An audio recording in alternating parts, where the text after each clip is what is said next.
Civil service की परीक्षा की तैयारी भी करेंगे और सफल भी होंगे।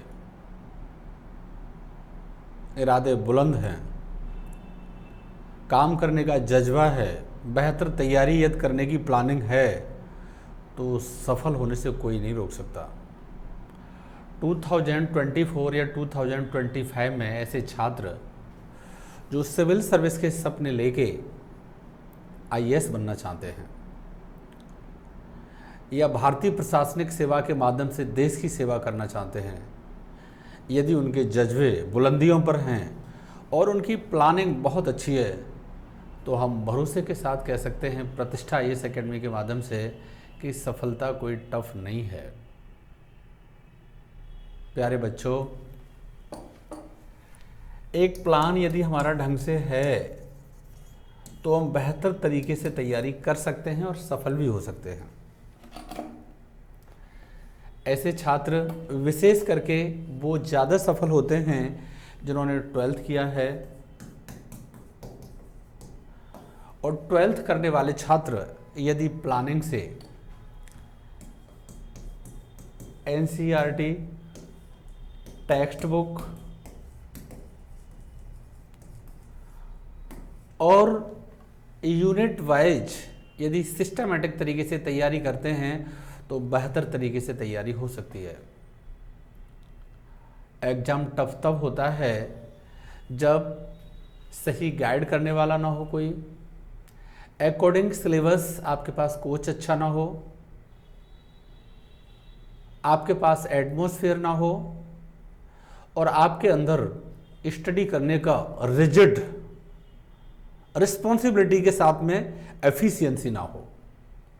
लेकिन ये चारों चीज़ें आपके अंदर अच्छी हैं तो मैं भरोसे के साथ कह सकता हूँ यूपीएससी में उसी प्रकार सक्सेस हुआ जा सकता है जिस तरीके से छोटे एग्जाम में हम सक्सेस होने के लिए आसानी से सफलता प्राप्त कर लेते हैं। हमने पिछले समय में ये देखा है कि ऐसे छात्र जिनके अंदर निराशा नाम की चीज़ नहीं थी, मेहनत करना जानते थे, जिनको कोच अच्छा मिला, जिनको सही समय पर ये गाइडेंस मिल गया कि हमको तैयारी कहाँ से स्टार्ट करना है। मैंने ये देखा है ज़्यादातर छात्रों से जब हम मिलते हैं तो उनके मन में ये सपना होता है कि पहले पीटी क्वालिफाई कर लो। मैं आपको भरोसे के साथ बता रहा हूँ, मेरा ये एक्सपीरियंस बोलता है, जो लोग पीटी की तैयारी करते हैं उनका कभी पीटी क्वालिफाई नहीं होता। देखो, पीटी की जब हम बात करेंगे डियर, तो पीटी एक तरीके से फैक्ट का एग्जाम है और फैक्ट कोई नॉलेज नहीं होता। जब तक हम कंसेप्चुअल तैयारी नहीं करेंगे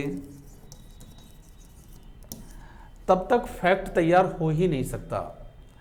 रिलेटेड टू टॉपिक यदि कंसेप्ट हमारा क्लियर है तो फैक्ट तो ऑटोमेटिक तैयार हो जाएगा। तो हमको तैयारी करना चाहिए मेंस कम प्री, लेकिन छात्र तैयारी करता है प्री कम मेंस, यानी पहले प्री करेगा उसके बाद में मुख्य परीक्षा करेगा।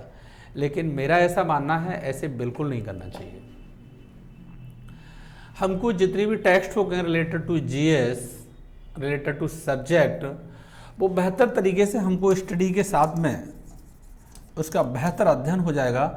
तो हम ये मानते हैं चीज़ें एक बार में नहीं, 2 बार में, 3 बार में, 4 बार में आसानी से तैयार हो सकती हैं। हम उस गरीब के घर में, हम एक झोंपड़ी में भी आईएएस के रिजल्ट को पैदा कर सकते हैं। हम खुद आईएएस बन सकते हैं यदि हमने बेहतर तरीके से सिस्टम से यह तैयारी की। तो न्यूज़पेपर हमको कब पढ़ना है, किस तरीके से पढ़ना है, ये भी एक बड़ी चुनौती है। आपने देखा बहुत सारे लोग न्यूज़पेपर लेते हैं, पढ़ते हैं, लेकिन उनका आउटपुट नहीं ले पाते। न्यूज़पेपर में एडिटोरियल क्या है, फर्स्ट पेज किस तरीके से पढ़ना है, लास्ट पेज से किस तरीके से क्वेश्चंस बनेंगे, न्यूज़पेपर को डायरी में किस तरीके से मेंटेन करना है, ये भी एक बड़ी चीज़ है। क्योंकि करंट बहुत हद तक 1-2 न्यूज़पेपर यदि आप सिस्टम से अच्छे पेपर को लेते हैं तो मुझे लगता है बहुत हद तक उसके सारे क्वेश्चन बन जाते हैं। मैगजीन को भी कैसे पढ़ना है, मैगजीन आपने देखा होगा, मैगजीन में सारी चीज़ें पढ़ने लायक नहीं होती। किसी भी मैगजीन को उठा के देख लो, 7-8 पेज उसमें सफिशिएंट होते हैं और एक मैगजीन को पूरे 30 दिन का समय होता है पढ़ने के लिए। हम अच्छे से उसकी डायरी मेंटेन करें, कौन सा इन्वेंशंस हुआ है, कौन सा उसमें करंट का क्वेश्चंस है, किस में कंसेप्ट सवाल दिया गया है, ये सारी चीज़ें हमको एक बेहतर तरीके से आनी चाहिए।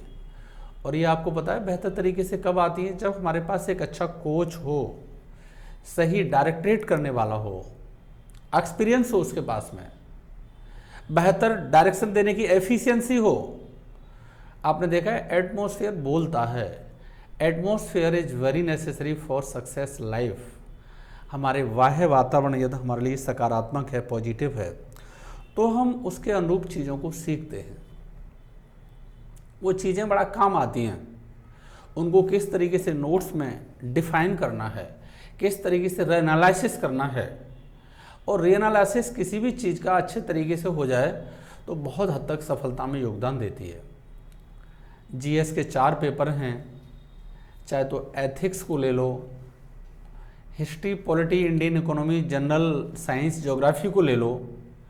ये सारी चीज़ें समझने की होती हैं, हमको एक समझ विकसित करना है।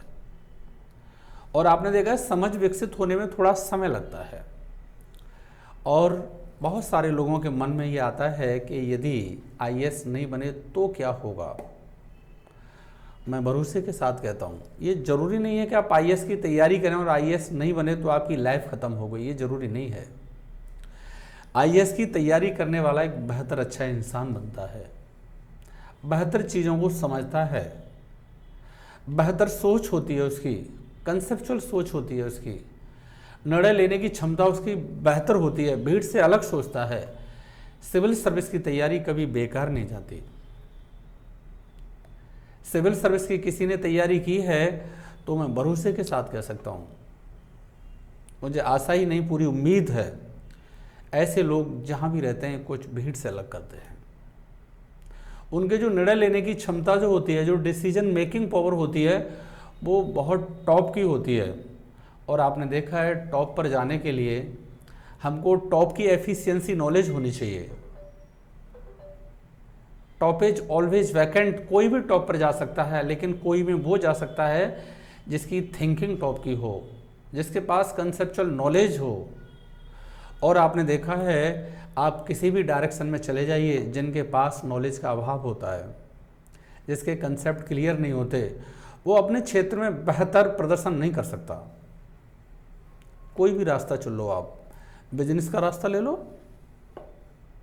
पॉलिटिक्स का रास्ता ले लो, मार्केटिंग सिस्टम में चले जाओ,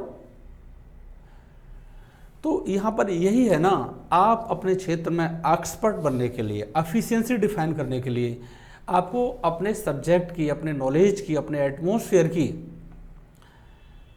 ड्राइव टू एक्सपेंसिव यानी लो टू अप होल जानकारी होनी चाहिए। और आपने देखा है किसी टॉपिक की हमको ऑल ओवर जानकारी होती है तो हम उसमें से किसी भी सेक्टर में, किसी भी फैक्ट पर इजीली गोइंग ऑन चीज़ों को समझ सकते हैं। प्रॉब्लम वहाँ होती है जब हमको रिलेटेड टू सिस्टम जानकारी नहीं होती, हम बोल नहीं सकते, बात को नहीं रख सकते, लोगों की बातों को कैच नहीं कर सकते, लोगों को ड्राइव नहीं कर सकते। लेकिन होल नॉलेज आपको रिलेटेड टू टॉपिक है तो आपका कॉन्फिडेंस ऑटोमेटिक बोलता है, गजब कॉन्फिडेंस होगा आपके अंदर। भाई लोगों को मैंने कहते हुए सुना है कि आईएएस नहीं बने तो क्या होगा। अरे किसने कह दिया ये? यूपीएससी की तैयारी करने वाला यार देर सवेर कहीं ना कहीं सक्सेस हो जाता है। जो छात्र ये सपने लेके अपने आप को तराशने का काम कर रहे हैं, सच करने का काम कर रहे हैं, मैं उन लोगों से यही डिफाइन करता हूं, यही अपनी बात को पहुंचाना चाह रहा हूं, स्टडी सिस्टम से करो, प्लानिंग से करो। बहुत सारे छात्र मैंने देखा है सालों तो इसी में टाइम बेकार कर देते हैं, कई कई साल, कि क्या पढ़ना है क्या छोड़ना है ये उनको जानकारी नहीं होती। और देन आफ्टर उसके बाद जानकारी होती है, तब तक बहुत समय हो चुका होता है, बहुत देर हो जाती है उस सिस्टम में। और जो छात्र टाइम टू टाइम स्टडी कर रहा है, उसे पूरी जानकारी है, फिर वो उसका मुकाबला नहीं कर पाता। तो आपने देखा है नॉलेज कभी बेकार नहीं जाती। आप अपने आप से तय कर लो। वायदे और प्रॉमिस केवल अपने आप से होता है, सामने वाले से नहीं होता। वायदा अपने आप से किया जाता है। चुनौतियां आपने देखा दूसरों से ली जाती हैं। चैलेंज कभी नहीं देना चाहिए, चैलेंज एक्सेप्ट करना चाहिए। चुनौतियां स्वीकार करो। आपने देखा है चैलेंज देने वाले से चैलेंज एक्सेप्ट करने वाला बड़ा होता है। चैलेंज पे यदि आप काम करेंगे, आपने देखा है कभी कभी हमारे अंदर जज्बा पैदा होता है, एफिशिएंसी ऑफ जजमेंट की भावना तेजी से बढ़ती है। आपने देखा है जब हम किसी चीज को, किसी व्यक्ति को, किसी पर्सन को देखते हैं तो हमारे अंदर भी कुछ आता है कि हमको भी कुछ करना चाहिए। लेकिन उस भीड़ में कुछ लोग ऐसे भी होते हैं जिनके मन में किसी भी प्रकार की एक्टिविटी नहीं होती, एक्टिवनेस नाम की चीज जन्म नहीं लेती।